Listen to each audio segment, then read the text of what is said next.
The Reef Therapy Podcast is powered by ICP Analysis. If you'd like to win a free saltwater ICP analysis kit and a freshwater analysis kit, all you have to do is leave a comment down below using the hashtag #What'sInYourWater. If you're listening to the audio-only version, head on over to YouTube and you can enter in the comment section there. ICP Analysis will test over 50 elements down to parts per trillion. These tests can also be used to see if there's any undesirable elements in your aquarium as well. Register your aquarium on the ICP Analysis app, fill your sample, place it back into the bag, slap on that included postage, and have your results 1 to 3 days after it's received. More at icpanalysis.com. Hey Rebuilders, and welcome back to another session of Reef Therapy. I believe this is session 103. It is powered by ICP Analysis. Talked to Steve in the last episode, kind of a mini session we did at Reef Stock about some of their new products.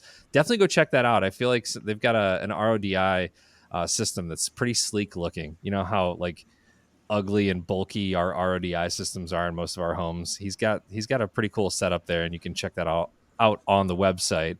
And why it's important to test your source water, not only before going into the RODI filter, but then after as well, and what things can be getting through all of your filters and that water that you think is safe, maybe not so much. So definitely check that out, ICP Analysis. You can also, like we always do, what's in your water in the comment section, and that will get you in the running for a freshwater and a saltwater ICP test. Today we've got Raj and Salem on board, and I wanted to talk about my trip to Australia and shove it in their faces that they didn't actually get a chance to go, which is amazing.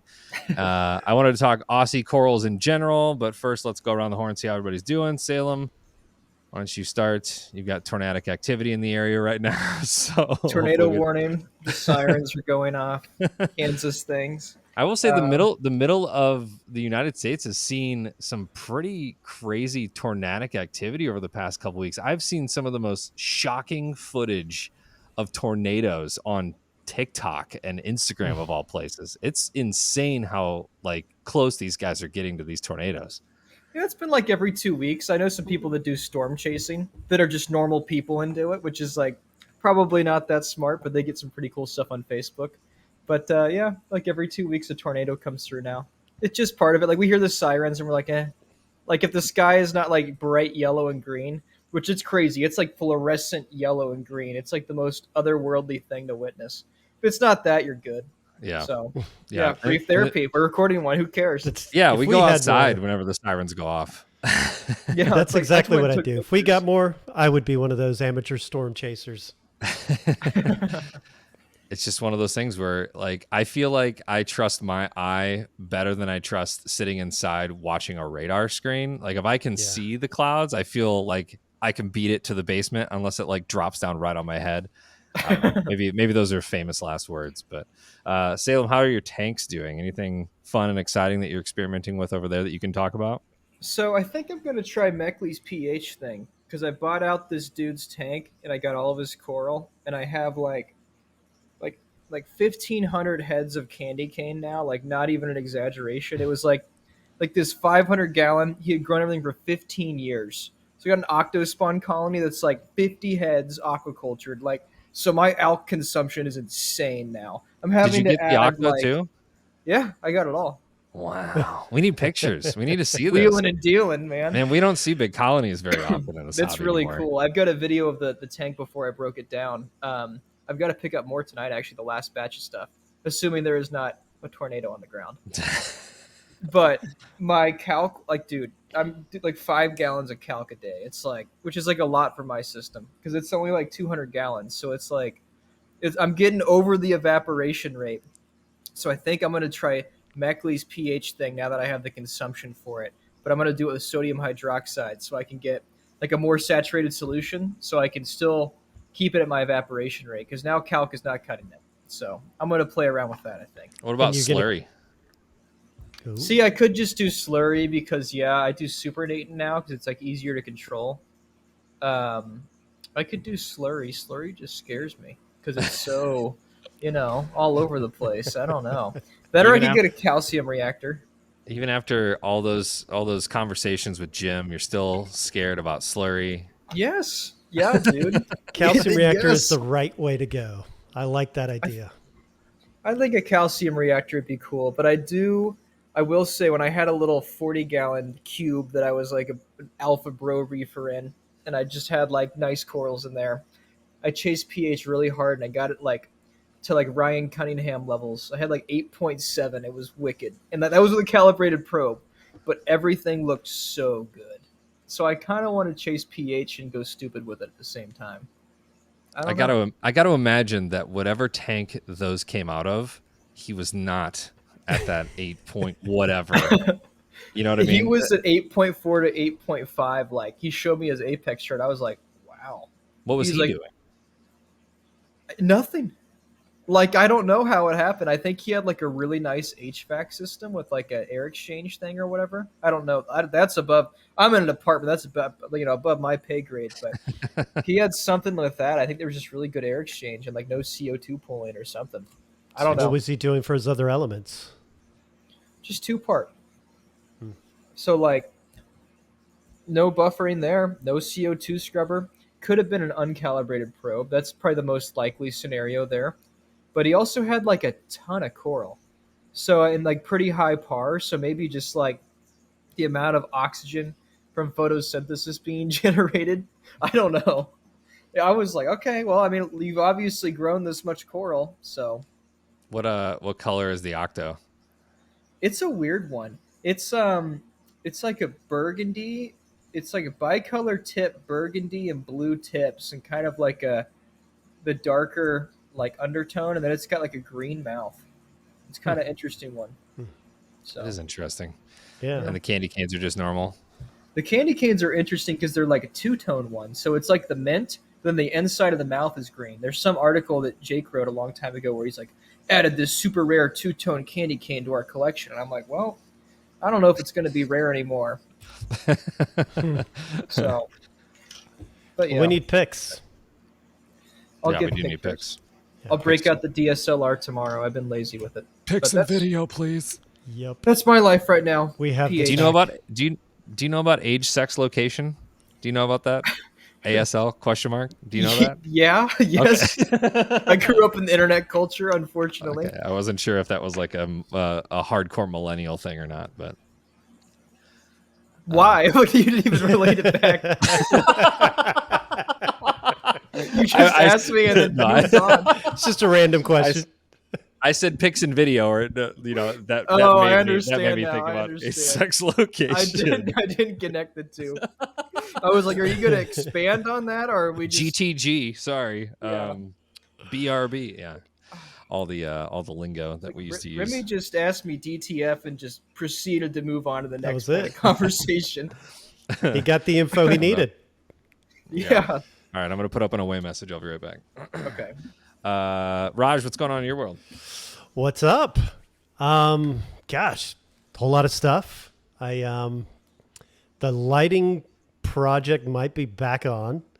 So Chris Carney ran into a glass blower who happens to be in Atlanta, and just started talking to him about my project. And the dude was like, "Yeah, we could totally do that." So he sent that info over to me, and I'm going to talk to the guy, send in some pictures or drawing of what I'm thinking, and go from there. So, you know, a little spark again. So maybe it's going to happen. I don't know yet. He hasn't.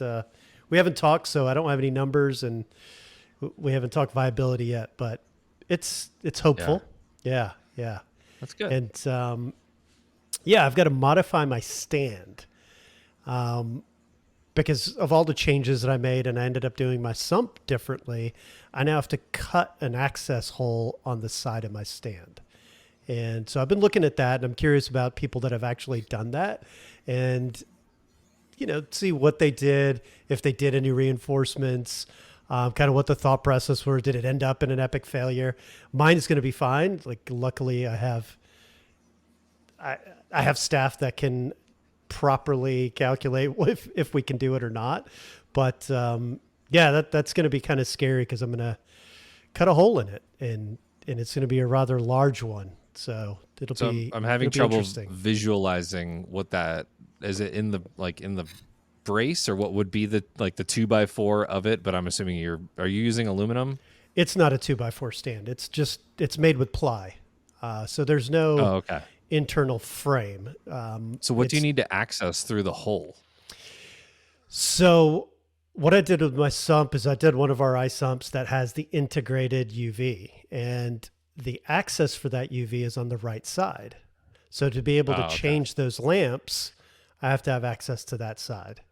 Now, Gotcha. normally I would have done it in a dedicated filter room where I could just have access from the top or the front. Or if the tank was wider, I could have done front access and then just got it through the doors. But just the way that everything kind of worked out and the dimensions that I'm working with and limitations has to go through the side. Okay. And Yeah. that's just so you can show Salem your UV whenever he comes over, right? That's right. That's right. So I when think my we water lost is, Salem. we did. We're making fun of his tornadoes, and there he goes. I was like, so he's the one where you can hear his water in the background. Yeah. And that kind of went away, and I was like, "Oh, StreamYard, look at you go!" Like, That's what I thought too. I was like, "Ooh, it got nice and quiet for a while." I was kind of thinking, did I get tuned out? Like, did something happen with mine? But nope. yeah, for the past however long Salem. now, we've been trying to figure out my connection issues, and it boils down to the adapter that I was using. The USB-C to Ethernet adapter was not gigabit ready, so whenever I'd plug it in, my internet was like slower, and I was like, what is going on here? Is it the cord? Is it the router? And finally, $20 later, on my doorstep this morning was this adapter, and now it's fine. So Isn't that the worst? it's the worst. Yeah. So I guess as far as like my tank goes, I honestly thought that coming back from Australia, everything was just going to be bleached and gone.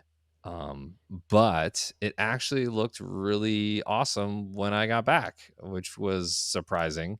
So what I do whenever I go on long trips like this, so this was 10 days, I had the local fish store guy pop in every other day, and had my in-laws were here. So my father-in-law knows kind of how to do the frozen food thing. So I portion everything out before I go in little baggies, so there's no way to mess it up, right? So they just trade off. So I got the local fish store guy coming in to make sure if anything technical goes wrong or RODI needs to be replaced, things like that, that's all taken care of. And so yeah, it was good. Corals looked good. Salem was returned Nice. on his phone. It looks like that'll be fun to format and post. Nice. Hold up. Can you hear me? Oh my gosh. Oh wow! Just when I thought the audio couldn't get any worse. Yeah. Uh, I will say that Raj hexed this because I texted him earlier. Like I texted you, Salem, and I was like, hey, I think I might have figured out my internet problem. He goes, oh, it'll be nice not to have any technical difficulties on this stream. And then here we are. I'm pretty sure I said I'm not sure how to feel about a reef therapy without those technical difficulties. See, I wasn't excited about it. I just was uncomfortable. Now we're back in our comfort zone. Yes. So we were just talking about how the Red Sea's doing, and I will say that before I left, I actually did the water change. I did it. oh my God! Did it on all my systems. Every single one of them was totally fine when I got back. So what's up? Sheer luck. a near miss. Yeah. So and as you can see, if there's any people that are, let me see if I can move this out of the way here. There's quite a bit of coral that has gone in since I last updated. I did look on the YouTube channel today to see when the last update was, and I think it was in December. So we're definitely due for one of those. How long has the Red Sea been running now? Let's see. We should be at like 8 months, so we're getting close to a year now. So, yeah. Got any upgrades planned or anything that you're kind of thinking of? Not yet, as far as like hardware goes. It's super simple. I mean, we've talked about this in the past, but it's just, water flows into the sump, it goes into the reef mat, goes into UV, Salem's favorite, at a therapeutic level, of course. Runs out the other side and just goes back. Yeah, I mean, I don't have any other mechanical filtration. The live sand's down there. That's about it. And everything's been doing really well. I haven't turned on the skimmer yet, even. So, my parameters all? currently, no, my parameters currently are 34.8 ppt, 8.9 DKH for alk. My nitrates are at 7.1, and I'm a little low on phosphates at 0.01. So, You should do an NDOC. I should. I wonder what the And dissolved organic carbon is because you don't have your skimmer on. Like you've never had it on. That's going to be. I bet that might be high, which could be why you're having issues with things. it's possible, but the thing is everything's rocking and rolling right now. That's the interesting part about all this. Oh my Is God! You did a water change. It could have lowered the levels of that. Oh, the theory's making sense. What But I did that's do is I pulled the calc off. I was just talking to Tyler about this tonight because Tyler had come over inland underscore reef, who was in the last podcast with the mangroves. He came over to pick up some coral tonight, and I said my calc randomly stopped. The doser needed an update, firmware update, and just stopped dosing. So, and the corals started improving in their look, and I was like, that's weird, because I caught it maybe a week after the doser actually stopped, and I hadn't caught it. So, but I was like, why is everything looking better? And I again go back to this whole theory of like the calc is kind of pushing the coral to grow a little bit faster with the higher pH, but the nutrient level in the tank still isn't up to snuff yet. So they end up kind of like, I don't know, overexerting themselves or something. I'm not explaining this in the correct way, but there's not enough nutrients in the system for the corals to grow properly, if that makes sense. So I think the calc may have been too much. So what I did was I switched to the powdered version of Alpha Reef, and I'm kind of experimenting with that. So I've been doing that for the past 3 weeks now, and everything looks great. And even coral that hadn't been doing so hot is like, it's coming back. It looks pretty awesome. Like enough for me to order Acropora from Chris Meckley, kind of confident. So hopefully that doesn't go bad. Famous last words. Yes. So yeah, I think everything's pretty dialed in at this point. Like I said, I'm going to do an update on that tank and get your the viewer and listener opinion on how that whole thing is going at this point. But I actually talked to Chris, and I think, did we talk about this last time, Salem? Lowering the temperature in the tank. Yeah, we did. So I lowered the temperature in the tank, turned on the UV, and then raised some of the return line out of the water so we get a little bit more mixture in there. So I don't know. If my suspicion is correct, I think it's more of the salinity change than anything. Because I'm probably the closest I've been to 35 in a while. So slowly. Yeah, it sounds like you're rocking now. That's good. Yeah. What temp are you going to hold? I'm at like 77.5 right now. So It's high. well, it was at 80. So Jeez. Whoa. yeah. God. That'll do it. No wonder the corals are doing better. My clownfish, though, the only reason I ever raised the temperature on my reef tank was for my clownfish to spawn. And they just started spawning again. And it's funny because I don't know if that temperature change lower did it, or if they're just comfortable enough now in the tank. But I ended up doing the experiment, Salem. So I did some research on terracotta pots, and that's what every clownfish breeder has in their tank, or some sort of ceramic tile that they get from Home Depot or whatever. And I just went out there to see if they leach anything in the water. And I believe there was a Randy Holmes Farley out there on Reef to Reef and a couple other places that has said that maybe there might be some lead or arsenic that comes into the water or leaches into the water through these pots that are clay, or who knows what they are really, manufactured in mass quantity somewhere. So I took a ICP sample before I put it in, and then after the spawning cycle goes, I'll take another sample and see if there's any change in any of those elements. So it could be a lot of different things. If it is true clay or terracotta or whatever it is, then it could be a lot of different things that come off into the water. I know that most breeders aren't putting pots in their reef tank, but I also want to raise some fry and do a whole series on that and get that back up and going, because that's like the one thing that from the llama channel everybody always comments. They're like, are you going to start off the clownfish breeding program again? And I do. Yes, I want to, but I only want to so that I can go on to other fish. I want to do like gobies and things like that. I want to experiment with different species. So got to get my feet wet again with the whole live feed part of that, because it's really not, they're doing all the easy stuff of, having the, laying the eggs and keeping them clean and all that the entire time. And then the real work comes after those fry hatch. And now what? Getting them to eat their first live feed, rotifers, whatever. But then as you get into different fish, their mouths are a lot smaller. So you have to come up with new live feeds to get those fish. But we'll get into that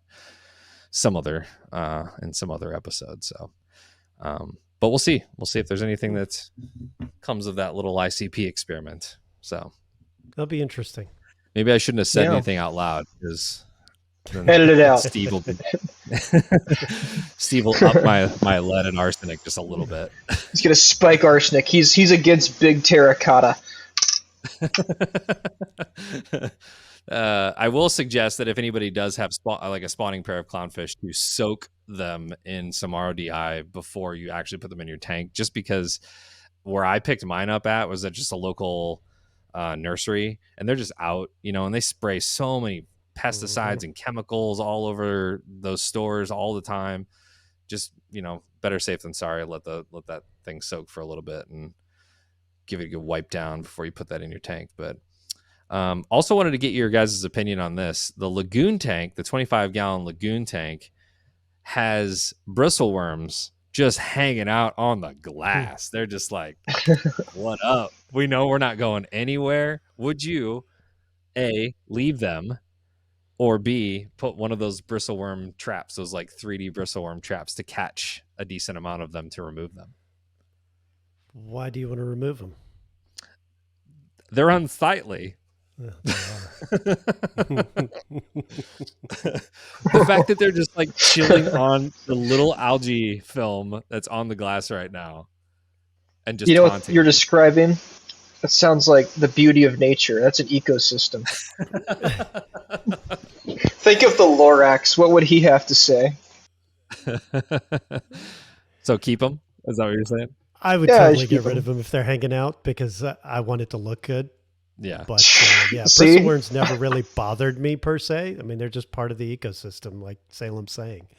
But you can be a predator if there isn't a natural predator, which obviously that tank doesn't have. So yeah, you have to play that role a bit, trim back the herd.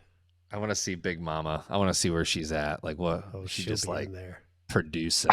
Just producing right now. Yeah. I remember when I was, I had my 10-foot reef, when I was taking that down to do the big house reno, and I had a pretty good sized sand bed at that point. And I was like, man, you've got to get in the tank to shovel all that stuff out. I knew for sure I was going to get murdered by one of those things. Like there was just going to be a ginormous bristleworm in there, or some other critter that's just been there for, the past decade and a half. It's just going to get me. Yeah. I didn't find anything, luckily. So yeah. I'm going to have nightmares tonight. It's going to be awesome. Bristleworm's going to come out of nowhere and just jab me in my heart with one of his bristles. Awesome. No, you should get Star Trek, where did you guys watch Star Trek 2? It was in the Wrath of Khan. You know what I'm talking about? No. The original Wrath of Khan? The original Wrath of Khan. Okay. Yeah.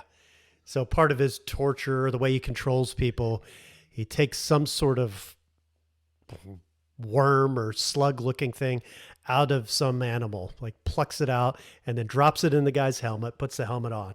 And you see it go across his cheek and into his ear, then it buries itself in his ear. And if he doesn't do what Khan says, it, kills him. That scene in that movie totally freaked me out. And I've got this major phobia now of bugs getting in my ears. So that would be my nightmare. Yeah. Yeah, that would be a nightmare. For sure. Introduce a predator. Get an arrow crab. They're cool. They're cool. You don't see a lot of those. Is that all they eat? No, but I mean, they'll eat those, especially if there's a ton of them. That's an easy meal for them. Yeah. Unless one eats it. Oh, there's always a bigger fish. Gosh, it's totally possible at this point too. Man. It'd make for a great video though. Yeah. Yeah, that's what we're about. The sensationalism of arrow crabs. I don't know. My kid and I stayed up till stupid late, and we watched some show they were having just back to back, and it was one type of spider versus another, or one spider versus some other bug. And I don't remember the name of the show, but that's all it was. It was 30 minutes of watching these two spiders fight. And, obviously they would have the lead up. They would tell you about one spider, and then they tell you about the other. And there's the whole story and narration. This show was badass. Like, we watched so many different bugs fight each other. It was great. I feel like there's like an ethics thing surrounding this. Well, it didn't look like they set it up. It looked like it was somewhat natural. Like it was just, hey, this wasp happened to go screw with these ants, and now these ants are going to dismantle it. And this wolf spider is going to fight this other spider. It was in nature. It wasn't just like in a studio. Now, if they did set it up out there in nature, I don't know, but it looked pretty natural. It was Bug Wars on History Channel. That was like it? That was like my childhood. I watched that show so much. Yeah, it was called something like that. Discovery or History had it. Like that. Yeah. It's awesome. Yeah. We could do We that. need a fish version of it. You can make that happen. It's the Discovery Channel, so they have that already. What is it? Blue Planet. Go check it out. Planet. Yeah.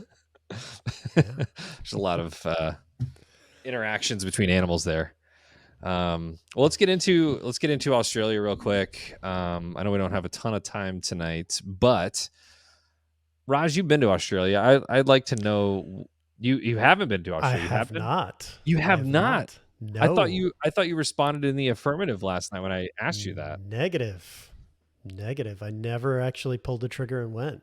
It's one of those trips that I've just kept punting because it's so far that I want to stay there for a much longer time, and life kind of gets in the way right now. So I haven't done it. Yeah. Salem, you've never been to Australia, right? Been 12 times. Stop it. No, I've never been to Australia. Okay. Well, I will say that the plane ride there is no freaking joke. It is so wild to me. I made some notes along my journey of just like observations that I was seeing.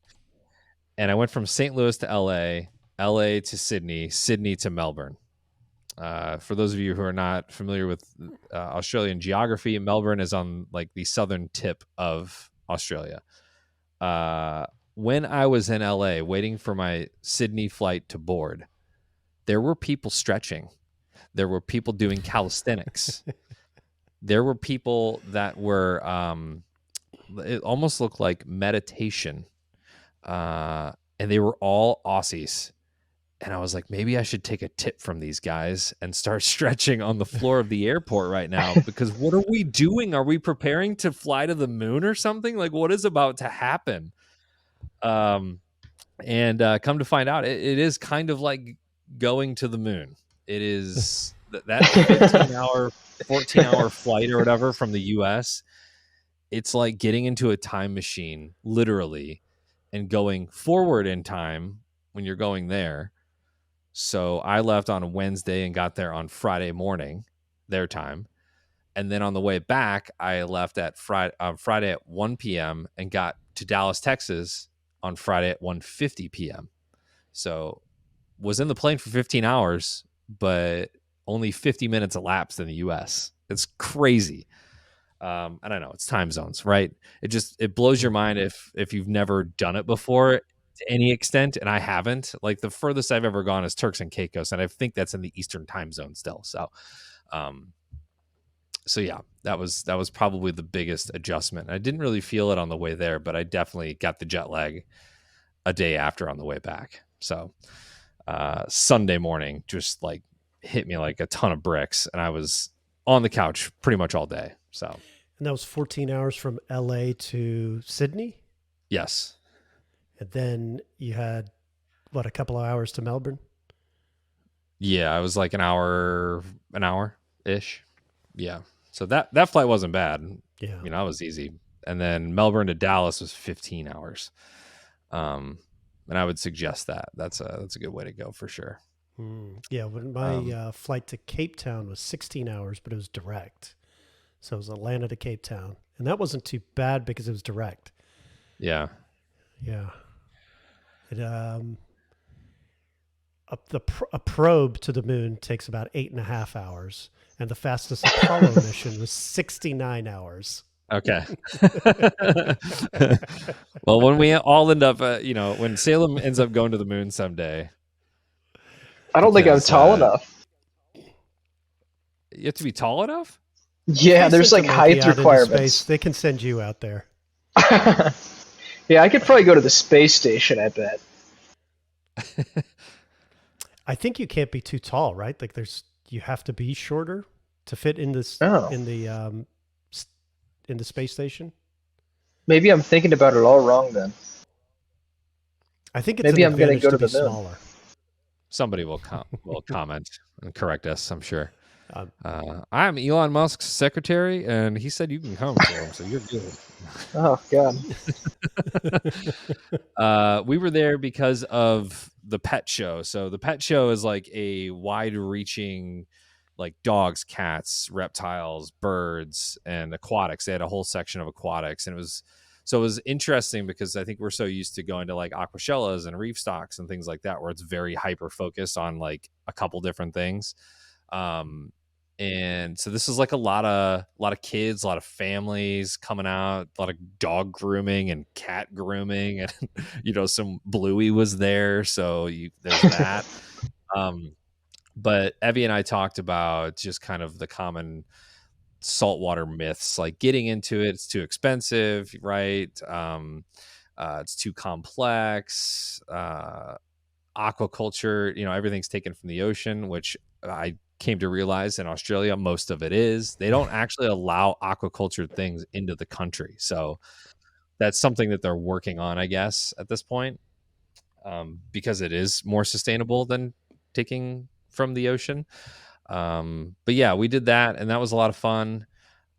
We set up, there was one tank in the booth that had coral in it, and one of them was the OG glitter gani. And it's so funny because they pulled this out of the bag, and I was like, "Ooh, a Ganipora, what's that?" And he said, "I don't know. He called it a glitter gani or something." I was like, "Oh my gosh!" And I'm talking like this is like a softball size gani. And I was like, "You realize in the U.S. that go for like $1,000 to $1,500. You could probably frag it up and get even more." And they're like, "It's like $300 AU, which ends up being." I don't know, 220 or 230 or something. It's like 65 cents to the dollar there. And I'm sure they got a good deal because they were, displaying it at the show or whatever, but it was just really cool. I took some video of that, and I didn't realize that there was an OG glitter gani. And then we went to Aquamarine Aquaristic, which is this all marine shop. And I've never seen so many different colors of glitter gani in my life.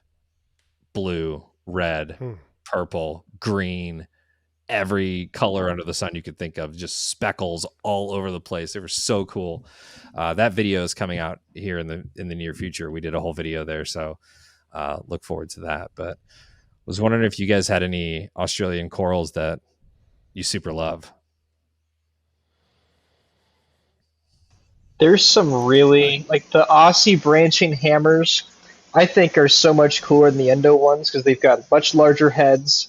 Then there's like the weird, probably like new undescribed species that's like they look like a wall, but they're branching.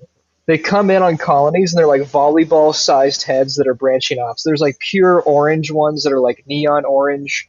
I mean, yeah, there's like the splatter grails, that like Monsoon gets that are really nice. I like the Ghanies.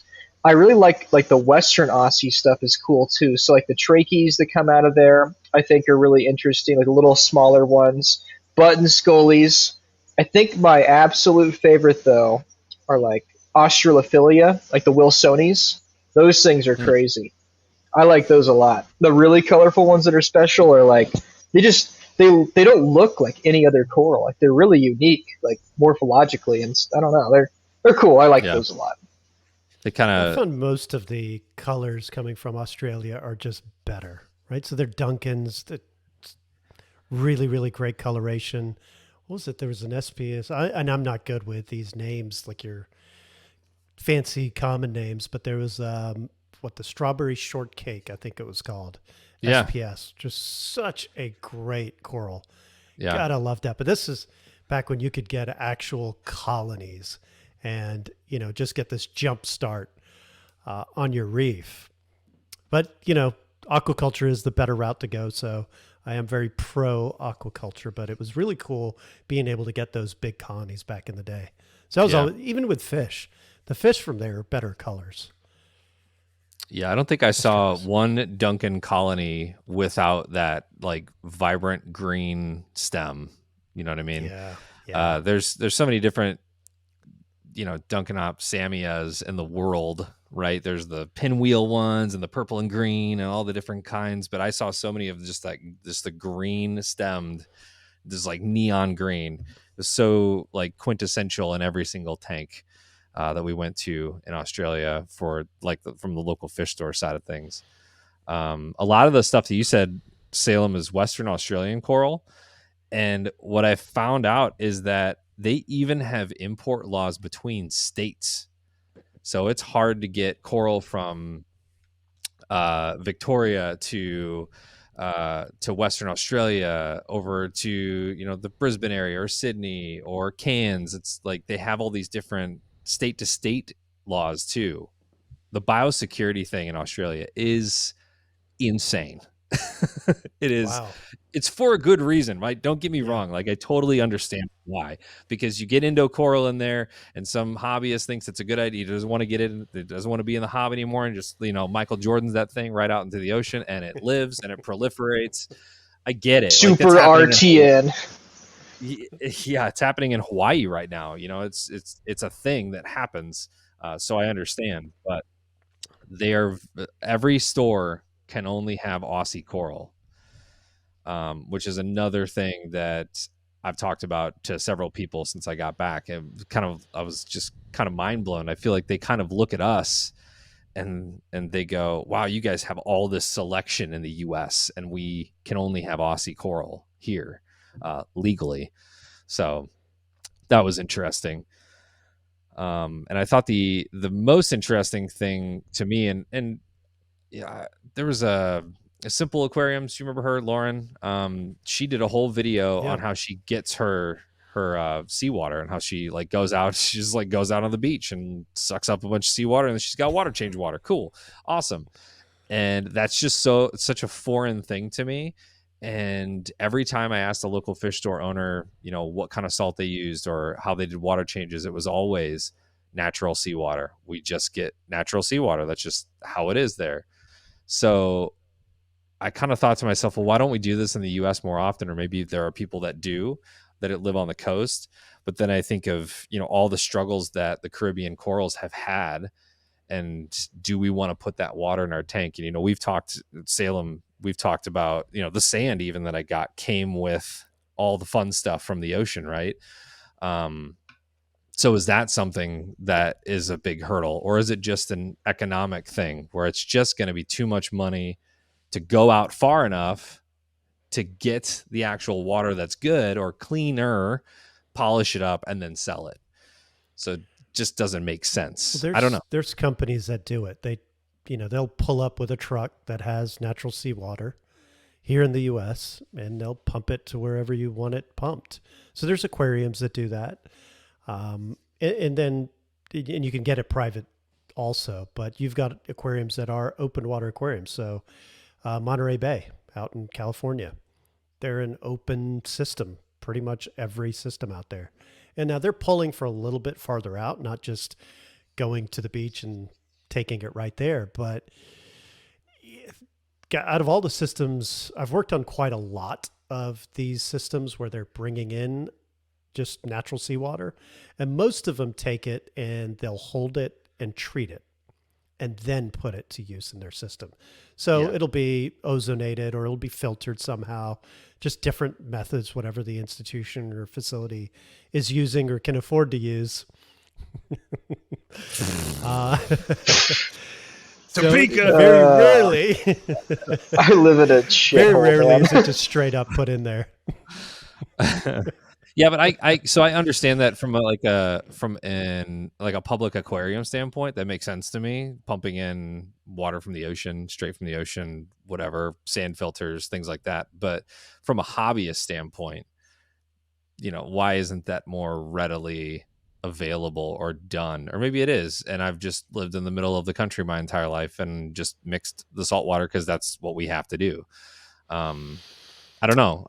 Catalina has come up several times. San Diego has come up several times for like decent water to get, but I don't know. Does Catalina have decent water? Because it used to be really polluted. I mean, they had huge issues out there with sewage seeping into their water. You'd think 22 miles away from LA would be far enough, but I guess not. Catalina was like notoriously bad water. I don't know. I think we're particularly lazy.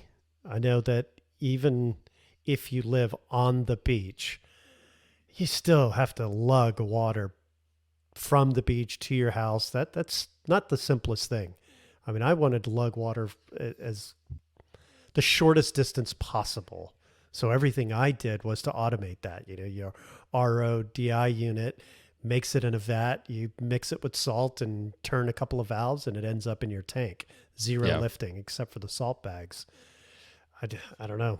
I don't even, when I go to the beach, I don't want to carry my crap from the house all the way across the beach down towards the water. Even that's a giant pain. Yeah. I don't know. There's a couple companies that do it, like Nutrimo or whatever. I forgot what it's called. I had a maintenance account I took care of, and he refused to get an RODI system and mix water. He just only bought this natural seawater 5 gallons at a time. I will say, system did really well. It looked nice. Is one of the nicer systems I've taken care of. That was one of his limits on me. Is nope, we're using this as a water source. I was okay. Interesting. I think though, if a hobbyist were to do it, theoretically, if I were in the Keys or something, I had a tank and I could do it, I would look at it as a way to take care of trace elements, and I would not look at it from a bacterial standpoint. I would be the easiest way to do it for a hobbyist would be bleach and then sodium thiosulfate. I would sterilize that. I do not want to risk anything coming through from the ocean because there's probably, in the open water close to a beach, who knows what's in it. I also really low micron filtration, as low as you could get. There's microplastics.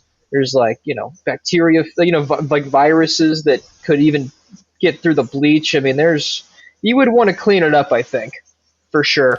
I would definitely think so, because even just our own contaminants, you've got sunscreen, all the different sunscreens, and just all that kind of crap that's in the water. When you're taking it this close, I would think you want to clean that.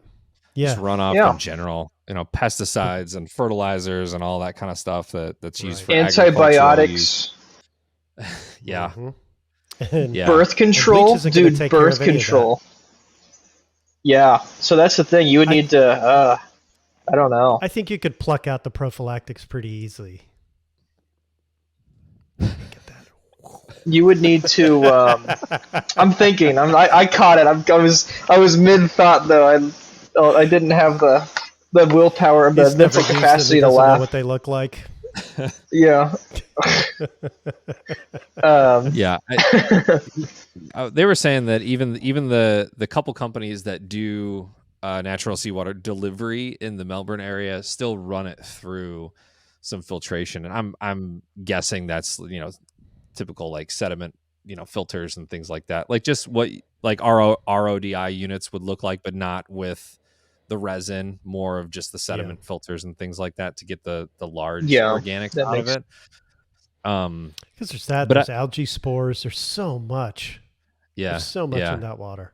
But I will say this, yeah. like I said in the video, I feel like that's kind of the secret sauce. I don't think I've seen polyp extension on Acropora or just the fluffiness of like how corals look at shows, right?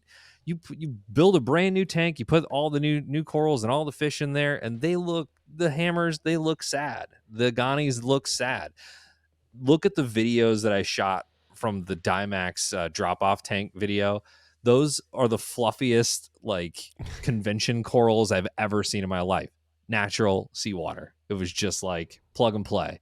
But I see where you're coming from with all the other like the risk factors that are involved, especially when you're kind of gathering water from around the coastal U.S. I think there could be Right. two I think reasons that's why the there's key. the That's- benefits. Oh, here. Sorry. No, go ahead. Oh, the lag. I didn't mean to. I'm so sorry.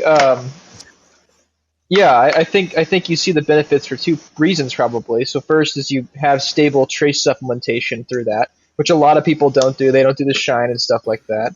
I think also though it's kind of what you were mentioning to us before, and that is many of these corals have acclimated to different core chemical parameter values. So like maybe like it's 7 DKH on the Great Barrier Reef, but like most salts will mix at 8 or 9, and maybe having like the actual just all parameters match what they're used to in the environment.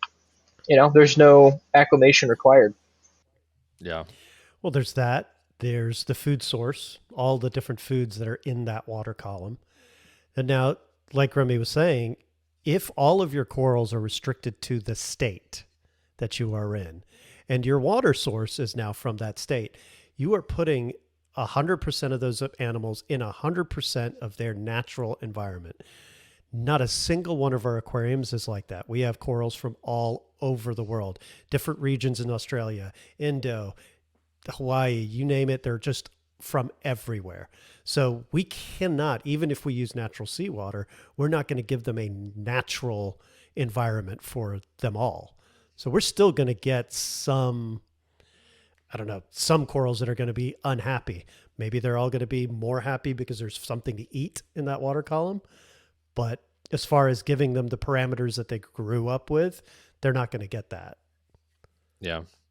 We need to have an Aussie on who regularly uses natural seawater for their water changes and just pick their brain about it. I don't know. I just found it fascinating because, all the conventions that we have here in the U.S. and how the workflows and things that we do for our tanks is just, it's backwards. Like everything in Australia is backwards. You go north, it gets warmer. It's facts, No, well, look, it's cheating. They are cheating by taking the lazy way out and using natural seawater. They need to go through our issues, having to balance everything out. No cheat code. Yeah. I think at the end of the day, I talked to Sarah Stevens a little bit earlier, and she said, "Don't quote me on this, please." So I won't quote on her on the thing that I said I wouldn't quote her on. But she did say it takes all the guesswork out, right? We're all guessing on how to make ocean water every day, right? Kind of, to an extent. We have the mix that helps, but we're all trying to mimic that in our own reef tanks, and that just takes all the guesswork out. Now you got to think about putting ocean water in a captive environment, which the ocean water isn't used to either, right? Yeah. So you've got all of the things that, like you said, Raj, all of the things that live in that are now in a captive environment. So it's a totally different ball game. So you could could do a lot of good or you could do a lot of evil real quick, I think. And I'd like to know how often they actually do water changes with natural seawater. Like, how do the elements deplete the same as they would with, our synthetic salts and things that we use in the US? I don't know. How was UV usage down there? I noticed it was about 50-50. So I'd say it's probably the same kind of frequency that you'd see it here. More and more people are citing Salem, so they're taking them off their systems. I'm just joking. Tens of people. Oh, tens. About 4 people, actually. Well, that big reef tank that I featured at Fish World Aquarium, Andy's 10-foot reef, had a UV on there. So, it's a substantial. That's a large display tank that had pretty prominent colonies in it, and it was doing great. So, in this instance, I think UV makes sense. I think if you're using natural seawater. If any baddies, especially if you're doing it yourself and you're just throwing it in, no treatment, that makes sense, I think. Yeah. Did Lauren say what she did to the water? Like, did she treat it at all, or just? I don't think she ever talked about throwing it through any kind of filtration at all. I can ask her about that. She's not doing the social media game anymore, but she's still an avid hobbyist. Because I contacted her when I was there. I was like, hey, this is probably the closest I'm ever gonna be. But Australia is we're like on the other side of the road right now. I'm in the driver's seat in the US, but there's no steering wheel in front of me. This is very weird. Please explain to me how you live life. But in the video that I remember, I don't remember her putting it through any kind of extra filtration. I think she just went, just raw right into the tank there. So sometimes you just got to go raw. Speaking of raw, you're going, is that in Seattle this year, or? That is Tacoma Raw. Tacoma Raw. Yeah. So heading out there, I'll be there all week next week. Oh, it's a great show. What is Raw for those that don't know? It's the Regional Aquatic Workshop. So it is an actual workshop. You have sessions every day, and they're mini sessions covering all sorts of topics. It's for public aquariums. So, the aquarium staff will come up there and they'll present on things that they've worked on, things that they've discovered, general practices or getting in depth into topics. So it'll cover the whole gamut over diseases, coral growth, get into, chemistry, lots of stuff on elasmos, which I tune out completely because I can't do it. But it's fantastic. And then there's events, every night after the sessions, but you're pretty much in class all day, every day. And they used to do this one really cool event called the Aquarist Olympics.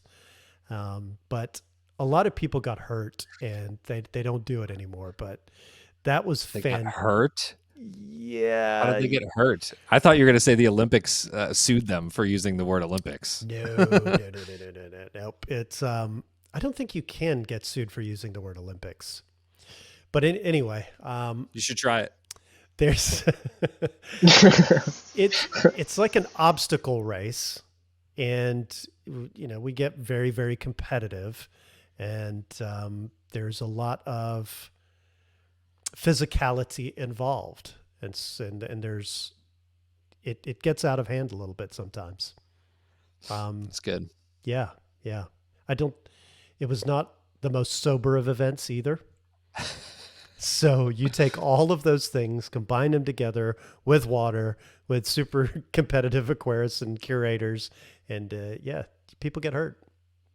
You know what this sounds like to me? A good idea in conjunction with a liability waiver for Reef Stock Chattanooga. Oh, trust me, I have looked into that so deeply. The liability side, it's real. But if we can pull it off, I am so in, because it's a great time.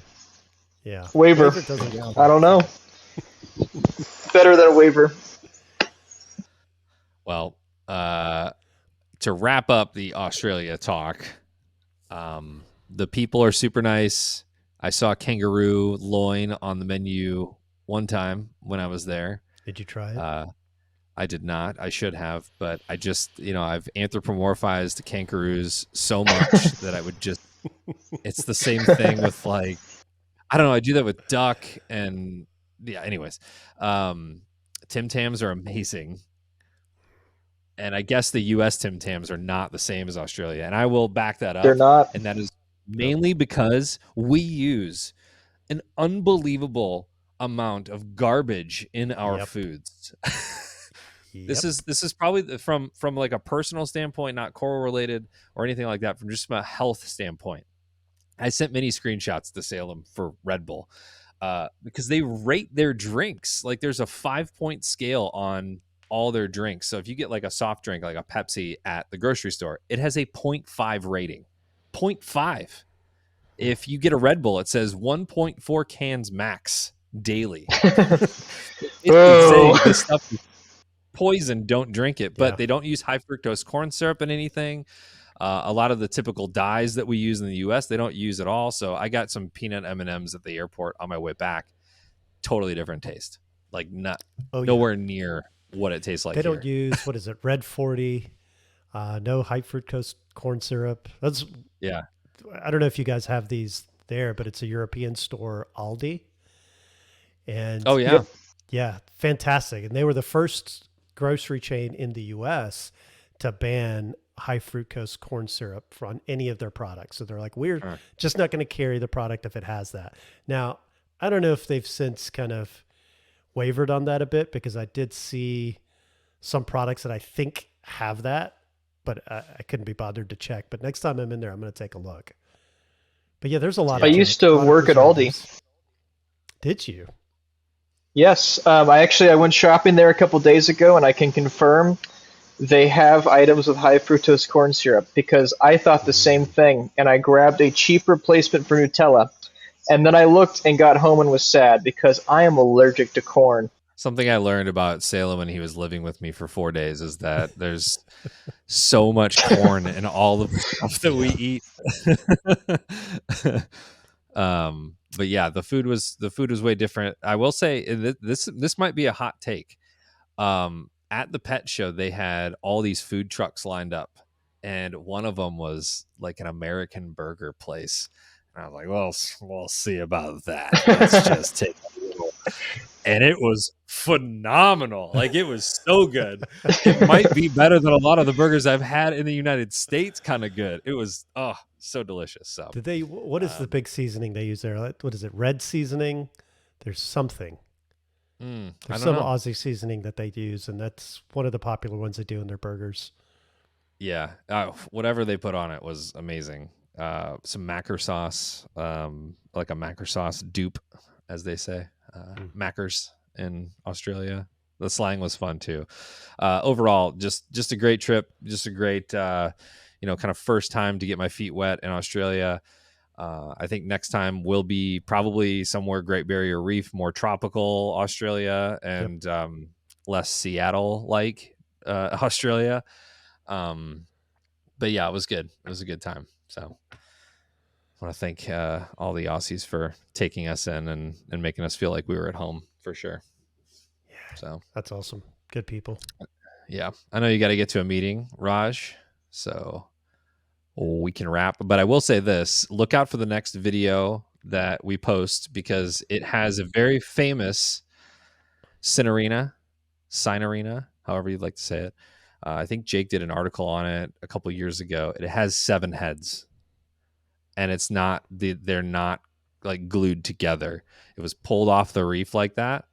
And the hypothesis is that it was damaged in some way on the reef and just formed all these new heads to survive.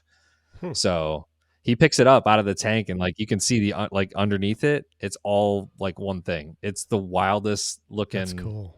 Your typical red Cinerina, not anything crazy color wise, but just the fact that it has 7 heads is pretty insane. So we will cover that in the next video. So make sure to check that out. Anything you guys want to talk about before we get out of here tonight? No, sounds good. Sounds like Vegemite is now in Remy's pantry, and We've all learned a lot. Did you bring it back? I did not. No, that one. I think the closest I will get to Vegemite again is wearing a T-shirt that says Vegemite on it. Make a tea. Yeah, Yeah. or hoodie. Yeah. All right. Well, overall vibes of Australia, awesome. Can't wait to get back there. Don't like the plane ride, but I will make that sacrifice to get back. But yeah, thanks for joining us on this episode of Reef Therapy, powered by ICP Analysis. Make sure to go down the comments section and put hashtag What's in Your Water if you want a potentially a free ICP test. You get freshwater and saltwater, so you can test your RDI and your saltwater and get that all back on track. But we'll see you guys in the next one. Bye-bye. Bye, guys.